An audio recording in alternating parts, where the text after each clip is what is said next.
LPT. Find out where your pets hide when the fire alarm goes off. This could save their life. And yours. If there is actually an emergency, you may not have time to go searching for them if there is a raging fire burning down your house. Practice fire safety by tripping the alarm and learning where they go when scared so you can grab them quick and get out, if there is a real fire. One of my dogs doesn't give a flying flip and the other will stick to my wife, and I like blue when the fire alarm goes off. Good tip. My guy stands underneath the fire alarm and barks at it until it stops blaring. He always looks so proud of himself when the alarm stops. He prances around the place like hot. He probably thinks that he outbarked the alarm. This is a good says, terrible LPT because not everyone has pets. We have trained our animals to go to the front door when the smoke alarm goes off. At one point I was living in a building where the fire alarm would go off every other week or so. My cat's hiding place quickly became her carrier, which was very convenient for me. Not a pet owner, wondering if it would be good to do this a few times, at different times, and close doors, block off access to where they hid before. If they hid in one bedroom and that door is closed, they'll find somewhere else. It'd reveal secondary and tertiary locations for them. Love this. My coworker and I were talking about this today actually. I've been very slowly training my cat to go into her Pokeball carrier that I leave out in the open. She does still hide under the bed, but we're getting there. My current dog literally doesn't move or care. The alarms are somehow synced together, so if one starts they all go off, and I've tried multiple times and he just continues sleeping or whatever he was doing like nothing. His last dog would go straight to the back door and wait. He even developed a correlation to the stove vent fan, since whenever we cooked something that smoked at all we would turn it on, and then sometimes the smoke detector would trip. So no matter where he was, if the vent fan turned on he wanted to go very nice, as whenever I wanted him to go out I could just open the door and turn on the fan, and 5 seconds later he ran outside. Test your fire alarm and stand underneath it with have a handful of their favorite treats. Praise them and give them a handful. Do this once a month. Best advice I've heard. I think about this all the time. House fires are my biggest fear because I have 5 cats that I love dearly. I have frequent vivid nightmares about it. Me and my roommate have an understanding that our first action would be to grab pillowcases and just start shoving cats inside. It's depressing as to know that at least one of my babies might perish in a this is my least favorite LPT.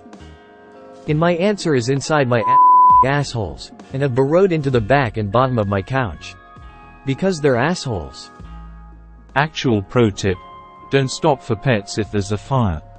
If you see one, scoop it up or whatever, but get the out of your house and leave a door open behind you.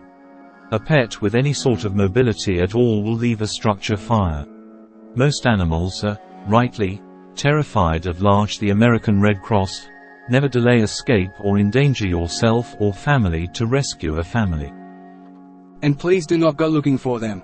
They will find their way out in an emergency 99% of the time. You will not. Almost every victim I've pulled out of a burning structure has been either handicapped or looking for their pets. Fire spreads fast, and it's not even the fire you have to worry about. Unlike TV where you have perfectly clear surroundings and somehow survive in the same room as the fire, it's pitch black, hotter than you can handle, and you will pass out before finding your us where they hide. Tell us how many, what kind, and how big, and we will find them. But if you go unconscious looking for them, which you will, then we will save you. Have no idea that you even have pets, and they will either die in the structure or make it out with no one to take care of them now. Are animals less likely to pass out than humans? My dog would be trying to climb on my head. I'm her panic room. Yes, because they are lower to the ground, they avoid most of the smoke. If this is your worst fear, or one of them, then this is probably an LPT you really need to practice. Folded hands. A lot of people have put really good advice for fires and pets in this thread. This is a good resource to start figuring out how to be proactive in that worst case scenario. How did you train them? I did it with treats. When my dog hears the alarm she knows to go outside to get a treat. Works like any other command, just with ear-splitting beeps instead of speech or hand signals. Ouch, my ears hurt. Time for treats. Dogs are so precious. My cat was trapped in a third-story apartment fire. We thought he was dead for weeks. A jogger somehow found him nearby like 3 weeks later, covered in ash still but otherwise fine. We later encountered a witness that said he waited for the window to shatter in the kitchen, jumped out onto the balcony, and then dove off the 3rd story and booked it for the day Ever was coming home to his dumb little face meowing at me, back from the dead. I still wonder what sort of adventures he got up to while we were separated. To add to this, for those who aren't as lucky, pillowcases are very small, quick things to have folded somewhere easy to grab to get a cat out of the house. We did this at a veterinary clinic when I worked there. They can't wriggle out of it in a panic like they would a blanket and saves PPL getting scratched. This is what I did. When the alarm goes off, I put a dog treat by the front door. Good dog. Open the door and let 'em out. Gets them away from the noise, gives them a nummy and praise. Had a dog growing up that would do this with lightning. Every time there was a storm he'd run around outside chasing it and barking until the storm went away. Brave boy. I miss him. Is your current dog? This was an interesting scene in a German documentary about firefighters. Apartment was starting to go up in flame and the resident was worried about her cat. And sure enough, Angriffstrup goes straight back in to grab the cat. Poor kitty didn't even care about being grabbed with big. They asked the leader making that decision. He just shrugged and said, "We're here to save lives, and to protect unrelated property. And pets are life. It's that simple. As long as the risk is acceptable, we go back in." What would life even be without beautifully dumb dogs? My dog will let food scraps, toys, and sticks hit her in the face and not even attempt to open her mouth to catch them, no matter how much notice I give her or how much I hype her up for it. Then 2 minutes later she goes back to catching flies out of the air with the utmost accuracy and eating them as loudly as possible. You can look at her and tell there's nothing at all going on in her head, but she's still somewhat. My favorite moment was when a jalapeno slice from my pizza fell on the floor and I asked her if she wanted it as a joke. She sniffed it and then thought about it, and decided to eat it. She was clearly in distress for a while about how spicy it was. Then another jalapeno slice dropped on the floor and she ate it right away like expressionless. So I'll send the toddlers to get the cat thumbs up good to plan ahead. No, not at all. He's a Great Dane, so just lazy and doesn't care. Listens and responds very well but doesn't care about most other noises. Good tip. Once the fire alarm went off in my building, not just someone's smoke detector, and I tried to swaddle my cat in a towel.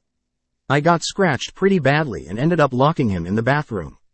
I figured if there was a fire, there wasn't, at least he'd have nowhere to hide and I could tell the firefighters which room he was in. Oh, it's high school math class all over again. Considering cats are much better at escaping danger than you are, I wonder if you might have doomed your cat to death if actual fire comes. Luckily I never had to find out. He died from cancer many years later at 16 years old. I had an emergency once where I had to move my cats very quickly and I stuck them in a laundry bag. I felt terrible for it, but it worked to get them out of a bad situation quickly. That's true, but avoiding scratches by sticking the cat in a pillowcase lowers the chance of an involuntary relaxing of your grip when scratched, letting the cat get away from you. Also makes them easier to contain safely without worrying about them squirming away. And you only need the one hand to keep them with you, so you have a free hand to operate doors and maybe take the advice so you and your cat get out safely rather than virtue signaling about how you love your cat more than anyone else loves theirs. My husky is the same way. Definitely not deaf. He can hear a mouse in leaves across dogs, just can't be bothered to care. We actually trained our cats to run to their carrier as a safe space when they were scared.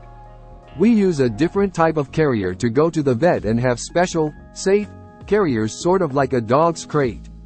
They sleep in them during the day a lot because it's their little cozy home. 9 lives are quite useful sometimes. Please don't open a window or door if your house is on fire unless you're trying to ensure the entire thing burns down. Closing them in the bathroom would be the best option if you're leaving them in the house. I've been to fires where the cat just hides under a bed or in the closet.